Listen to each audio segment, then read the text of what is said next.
É impressionante, né, Matheus? Você que também vai aí, que circula pelos outros terminais, o dia que a gente vai, a gente escuta sempre a mesma reclamação.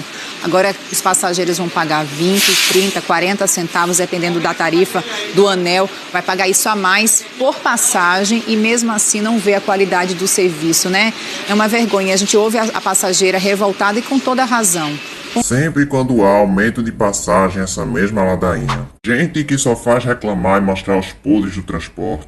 A imprensa e os fantasmas, para não dizer movimentos sociais, também aparecem e também só fazem repetir o que o povo prega. Será que toda essa revolta tem de fato veracidade? Ou isso só faz com que o transporte de Recife continue sendo massacrado e que o aumento de passagem seja visto como algo ruim para a sociedade? Prazer, eu sou o João do canal Transporte Recifense e hoje eu vou te explicar o que muitos não falam sobre o aumento de passagem no Recife. Primeiro, é necessário entender como que acontece o aumento e quem são os responsáveis por essa decisão.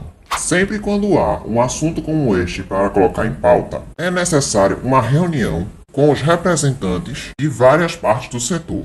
São eles: o Conselho Superior de Transporte Metropolitano, também CSTM, responsável pelas políticas e diretrizes aplicáveis no sistema de transporte; Grande Recife Consórcio de Transporte, também GRCT, responsável pela operação das linhas na região metropolitana do Recife; Urbana PE, sindicato que representa as empresas de ônibus do Recife; o governo de Pernambuco e os líderes de alguns movimentos sociais.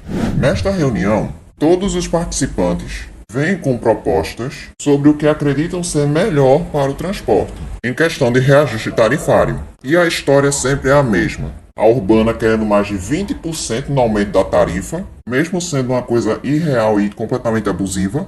E, do outro lado, os movimentos sociais, que defendem arduamente a ideia de que a passagem não pode aumentar de jeito nenhum e que, além disso, ela tem que ser reduzida para se adequar ao padrão estabelecido por quem utiliza os ônibus. E, no final, não ganha nenhum nem o outro, pois esses extremos são completamente impraticáveis na vida real.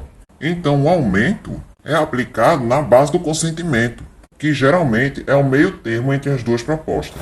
De uma forma geral, esse reajuste tarifário é muito importante, pois ele é influenciado por fatores como aumento do salário mínimo, já que as empresas têm centenas de funcionários, ela precisa desse dinheiro para dar remuneração, o combustível, que hoje também se encontra em um valor elevado, e também do mercado automobilístico, já que também tem uma elevação de preços nos ônibus que são oferecidos, fora também a manutenção.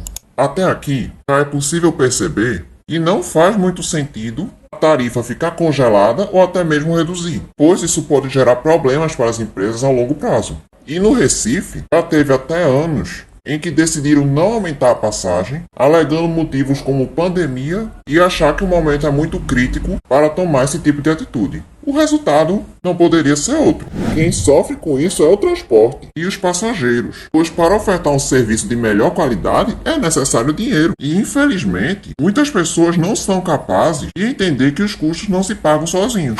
Está gostando do vídeo até aqui? Se sim, não esqueça de deixar seu like, pois isso é uma prova que o YouTube usa para saber se meu conteúdo é realmente bom e que deve ser recomendado para mais pessoas. Mesmo sendo necessário, o aumento de passagem gera impactos na população recifense. E isso se deve principalmente a crenças enraizadas. Num país onde se tem uma alta cobrança tanto de impostos quanto de serviços e um salário que é bem baixo, acabou com que as pessoas começassem a generalizar qualquer aumento dessas cobranças como algo absurdo e abusivo.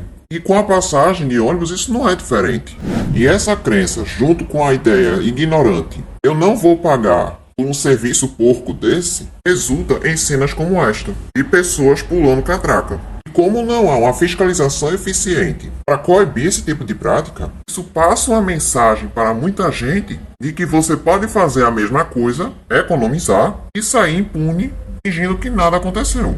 E a burrice dessas pessoas é tamanha que elas não percebem que isso tem uma ligação direta com a decadência do transporte. Pois como que os empresários vão conseguir ofertar uma melhor qualidade de serviço como plantação de ar-condicionado nos ônibus, principalmente os que não operam em linhas de BRT, se todo dia eles estão tendo prejuízos em sua receita por causa desse tipo de gente. As coisas estão tão fora de controle e mesmo implantando catracas altas nos veículos, elas não conseguem amenizar a evasão de 20% na renda do sistema. E nisso, quem paga o pato são as pessoas que pagam a passagem corretamente, já que as empresas se aproveitam disso para cobrar mais dessas pessoas, inclusive indevidamente. No dia que estou gravando esse vídeo, parece que ocorreu um problema na central responsável pela integração temporal, qual as pessoas estão sendo cobradas 2 vezes, mesmo em linhas onde isso não deveria ocorrer. Caso você queira saber mais sobre a integração temporal de Recife, vou linkar um vídeo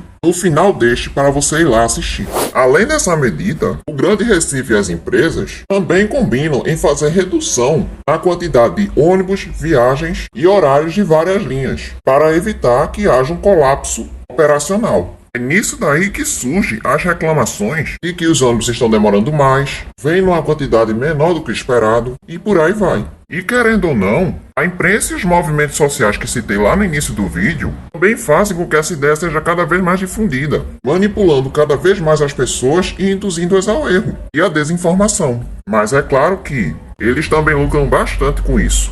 E aproveitando essa questão das mídias, quem também pode ter problemas com esse aumento tarifário é a governadora de Pernambuco, Raquel Lira. Pois desde o começo do seu mandato, em 2023, ela não fez absolutamente nenhuma melhoria no transporte público do Recife. E a oposição está utilizando esse tema para derrubá-la na próxima eleição. E recentemente aconteceu uma discussão entre o CSTM e o governo em relação a este assunto. Pois a reunião que estava marcada para o dia 9 de fevereiro deste ano foi feita de forma inusitada, sem nem ter tido um acordo com o próprio Conselho, que já estava sendo colocado de escanteio desde o ano passado. E essa confusão toda resultou no adiamento dessa reunião, agora para o dia 22 de fevereiro deste ano. Mas ainda assim que deixa bastante possível o reajuste tarifário em 2024. Como você pode ver, o reajuste tarifário é uma ótima ferramenta para impulsionar o crescimento do transporte, mas que ainda assim gera muitas resistências por parte da população.